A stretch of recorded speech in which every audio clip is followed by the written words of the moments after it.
Ladies and gentleman, आज ये video Pakistan army के इनिशियल इंटरव्यू या आईएसबी के बारे में। बहुत सारे बच्चों को मसला होता है इंग्लिश स्पीकिंग में।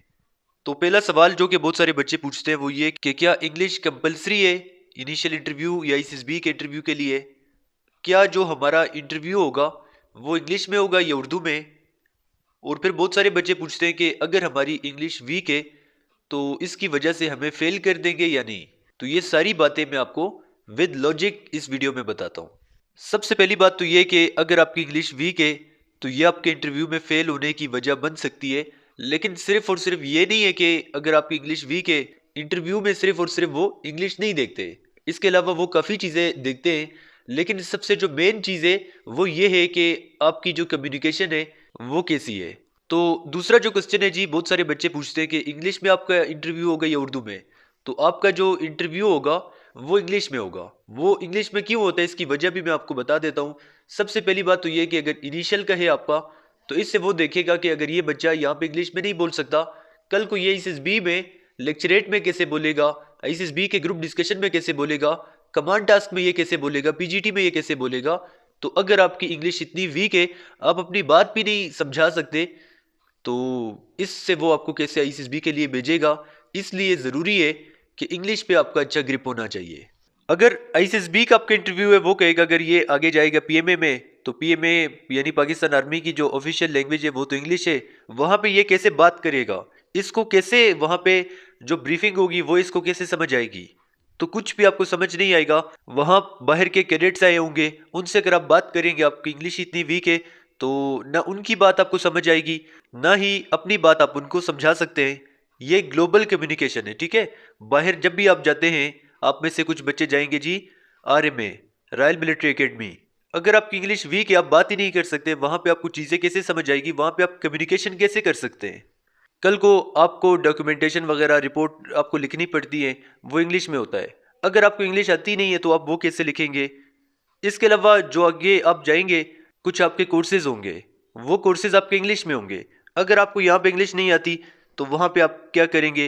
कभी कभार ऐसे भी होता है कि इंटरनेशनल मीडिया आ जाती है, वो आपसे कुछ चीज़ें पूछती है। तो अगर आपकी पीएमए के सारे कैडेट्स अगर उनको इंग्लिश नहीं आती तो वो किससे अगर कुछ पूछेंगे तो क्या आप लोग बताएंगे फिर। इसके अलावा आगे पीएमए के बाद भी किसी जगह आपको बात करनी पड़ती है इंग्लिश में, कोई क्वेश्चन आपसे बच्चे पूछ लेते हैं इंग्लिश में, आपको आगे से नहीं आएगा तो फिर क्या करेंगे आप। अभी आजकल आप देखें जितनी भी टेक्नोलॉजी है वो सारी की सारी वो इंग्लिश में, उसकी जो इंस्ट्रक्शंस वगैरह सारा का सारा होता है।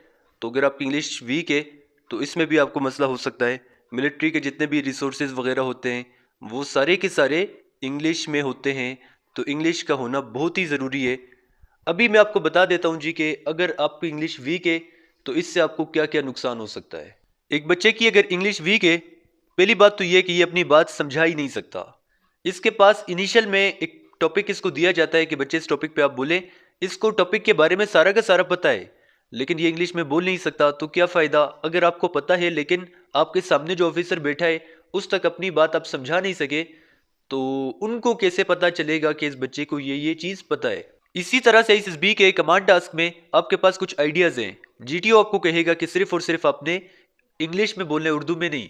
अगर आप समझा नहीं सकते, अपनी बात को कन्वे नहीं कर सकते, तो कैसे आपके सबऑर्डिनेट्स को पता चलेगा कि इसके पास ये सॉल्यूशंस है इस टास्क को कंप्लीट करने के लिए। पीजीटी में आप नहीं बोल सकते, मिलिट्री प्लानिंग में आप इंग्लिश में नहीं बोल सकते। बेशक आपके पास 5 से 6 सॉल्यूशंस हो, लेकिन अगर आप एक भी नहीं बोल पाए, सेलेक्टर को कभी भी नहीं पता चलेगा कि इस बच्चे को ये चीज़ पता है या नहीं। इसलिए ज़रूरी है कि आपकी इंग्लिश इतनी होनी चाहिए कि अपनी बात को आप आगे कन्वे कर सके। अगर कन्वे नहीं कर सकते उनको कभी भी पता नहीं चलेगा। अभी दो किस्म के बच्चे हैं, इनकी मैं एग्जांपल आपको देता हूँ। एक वो बच्चा जिसकी इंग्लिश अच्छी है, दूसरा वो बच्चा जिसको इंग्लिश बोलना ही नहीं आता। अब जिस बच्चे की इंग्लिश अच्छी है वो अगर बात करेगा वो कॉन्फिडेंस के साथ करेगा। अभी जिसकी इंग्लिश अगर अच्छी नहीं है वो अगर बात करेगा तो जब वो अपनी बात कन्वे नहीं कर सकेगा उसका जो कॉन्फिडेंस होगा वो भी ख़त्म हो जाएगा। जिस बच्चे को चीज़ों का नहीं भी पता, अगर उसकी इंग्लिश अच्छी है वो कुछ ना कुछ बोल देगा, वो कॉन्फिडेंट भी होगा। लेकिन जिसकी इंग्लिश अच्छी नहीं है उसका कॉन्फिडेंस ख़त्म हो जाएगा। इसीलिए ज़रूरी है इंग्लिश आपको आनी चाहिए। इंग्लिश अगर आपकी अच्छी है आप आई कांटेक्ट भी मेंटेन कर सकते हैं, आपकी जो बॉडी लैंग्वेज है वो भी अच्छी होगी, आपके जो कम्युनिकेशन स्किल्स हैं इससे भी आप इसको इम्प्रूव कर सकते हैं अगर आपकी इंग्लिश अच्छी होगी। लेकिन अगर आपकी इंग्लिश अच्छी नहीं है, फिर आप कभी ऊपर देखेंगे, कभी नीचे देखेंगे, कभी दीवारों की तरफ देखेंगे, आपका जो फेशियल एक्सप्रेशन है उससे पता चल जाएगा कि लड़का कंफ्यूज है, परेशान है। जब आप कंफ्यूज हो जाएंगे, जब आपसे वो कोई और भी क्वेश्चन करेगा, अपनी बात आप कन्वे नहीं कर सकते। इसलिए ज़रूरी है कि आपकी इंग्लिश इतनी होनी चाहिए, अपनी बात इजीली आप कन्वे कर सकें, जिससे आप कॉन्फिडेंट भी रहेंगे और कम्युनिकेशन स्किल्स भी आपकी अच्छी होंगी। इसके लिए जो हमारे बच्चे होते हैं वो यहाँ पे इंग्लिश स्पीकिंग की प्रैक्टिस करते हैं। जब वो यहाँ पे प्रैक्टिस कर लेते हैं, आगे जब जाते हैं, किसी किस्म का उनको बोलने में मसला नहीं होता। रात को हमारी क्लास होती है 8 बजे इनिशियल इंटरव्यू की, उसमें भी प्रैक्टिस होती है। और 10 बजे ICSB की क्लास होती है, उसमें भी इंग्लिश स्पीकिंग की प्रैक्टिस वो लोग करते हैं, लेक्चरेट की भी, ग्रुप डिस्कशन की भी। और जब वो यहाँ पे प्रैक्टिस करते हैं, उनकी स्पीकिंग स्किल्स जो है वो भी अच्छी होती है और नॉलेज में भी इजाफा होता है। जब बाकी बच्चों को सुनते हैं, नॉलेज में इजाफा होता है। जब वो खुद बोलते हैं, कॉन्फिडेंट भी होते हैं और इंग्लिश की जो फ्लुएंसी होती है वो भी बेहतर हो जाती है। अगर अपने घर में आप प्रैक्टिस करना चाहते हैं तो कोशिश करें ज़्यादा से ज़्यादा आप बोला करें इंग्लिश। और इंग्लिश की कोई न्यूज़ वगैरह या मूवीज़ वगैरह आप देखा करें, न्यूज़पेपर आप डेली पढ़ा करें। इसके अलावा लेक्चरेट की आप प्रैक्टिस किया करें, मिरर के सामने कर सकते हैं, अपने फ़ोन से आप वीडियो बना सकते हैं और अपने घर वालों के सामने भी आप प्रैक्टिस कर सकते हैं। और मज़ीद ये होता है कि डेली एक ना एक वर्ड आपने लाजमी, या डेली आप एक टारगेट रखा करें कि आज मैं 5 वर्ड्स लाजमी सीखूंगा इंग्लिश के। फिर अपने पास वो लिखा करें, कि रजिस्टर अपने लिए ले लें। और इससे ये होगा कि आपकी जो वोकेबलरी होगी वो बेहतर हो जाएगी। जब ये बेहतर होगी तो बोलने में आपको मसला नहीं होगा। अभी एक सेंटेंस है कि मैंने एक जहाज देखा।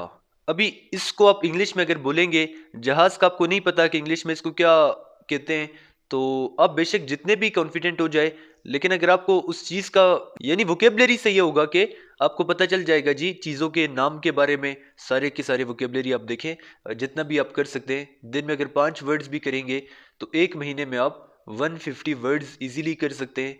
यानी 150 चीज़ों के नाम का आपको पता चल जाएगा, तो इंशाल्लाह किसी किस्म का आपको मसला नहीं होगा। आखिर में ये जो यूट्यूब चैनल है आपके सामने, ICSB स्मार्ट स्टडी, इसको आप सब्सक्राइब करें।